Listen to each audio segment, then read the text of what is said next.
नमस्कार, India speaks daily में आपका स्वागत है। एक पुरानी कहावत है कि दुश्मन का दुश्मन दोस्त होता है। भारत की विदेश नीति भी उसी राह पर चलती नजर आ रही है। मोदी सरकार ने हाल ही में ऐसे कई देशों के साथ रक्षा समझौते किए हैं जिनकी भारत के दुश्मनों के साथ दुश्मनी है। इन देशों के नाम है फिलीपींस, वियतनाम और आर्मेनिया। भारत ने आज ही आर्मेनिया को 2000 करोड़ रुपए में मिसाइल, रॉकेट और कई अन्य गोला बारूद बेचने के समझौते को मंजूरी दी है। इसके अलावा भारत ने फिलीपींस के साथ 37.4 करोड़ डॉलर में ब्रह्मोस मिसाइल की डील की थी। एक और वियतनाम भी भारत के साथ ब्रह्मोस मिसाइल की खरीद को लेकर बातचीत कर रहा है। इन सभी देशों के भारत के दुश्मन देशों के साथ पुरानी दुश्मनी है। ऐसे में भारत एक तीर से दो निशाने साधने की कोशिश कर रहा है। प्रधानमंत्री नरेंद्र मोदी ने 2014 में शपथ ग्रहण के बाद से मेक इन इंडिया पर काफी जोर दिया है। यही कारण है कि तीनों सेनाओं को आत्मनिर्भर बनाने के लिए कई तरह के इम्पोर्ट बैन लगाए गए हैं।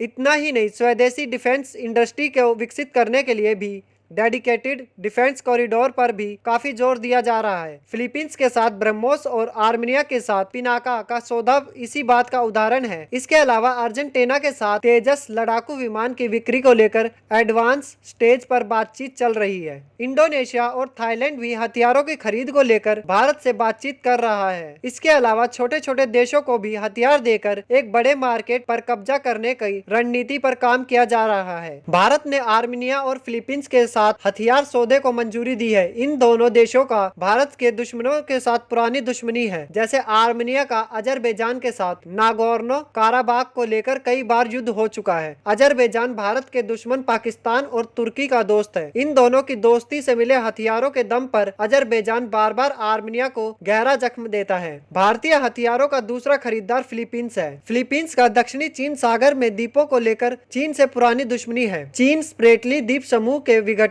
रीफ को अपने देश का हिस्सा मानता है। इस रीफ पर कब्जे की कोशिश को लेकर चीन और फिलीपींस के बीच कई बार झड़प हो चुकी है। भारत ने इन दिनों वेपन डिप्लोमेसी चालू की है। इसके तहत दोस्त देशों को स्वदेशी हथियारों का निर्यात किया जाएगा। इसके दो तरफा फायदे होने की उम्मीद है। भारत की डिफेंस इंडस्ट्री मजबूत होगी और दूसरी संबंधित देशों में भारत की साख काफी ज्यादा बढ़ेगी। वैश्विक स्तर पर यह देखा गया है कि हथियार खरीदने वाले और बेचने वाले देशों में बहुत अच्छे संबंध होते हैं। कई बार हथियार खरीदने वाले देशों को बेचने वाले देशों के दबाव में झुकना भी पड़ता है। वर्तमान में हथियारों के बाजार पर अमेरिका की बादशाहत है। इस सूची में दूसरे स्थान पर रूस है, जबकि बाकी देश काफी पीछे हैं। चीन और पाकिस्तान से मिलती चुनौती को देखते हुए भारत तेजी से अपनी हथियार इंडस्ट्री को विकसित कर रहा है। इसके लिए दो समर्पित कॉरिडोर बनाए गए हैं। इसमें पहला उत्तर प्रदेश और दूसरा तमिलनाडु में स्थापित किया गया है। डिफेंस कॉरिडोर ऐसे इलाके में होते हैं जहां रक्षा क्षेत्र में काम करने वाली कंपनियों के मैन्युफैक्चरिंग प्लांट स्थापित होते हैं। इसमें पब्लिक सेक्टर, प्राइवेट सेक्टर और एमएससी कंपनियां शामिल होती हैं। डिफेंस कॉरिडोर में बड़े पैमाने पर सैन्य सजो सामान जैसे मिसाइलें, रॉकेट, लड़ाकू विमान,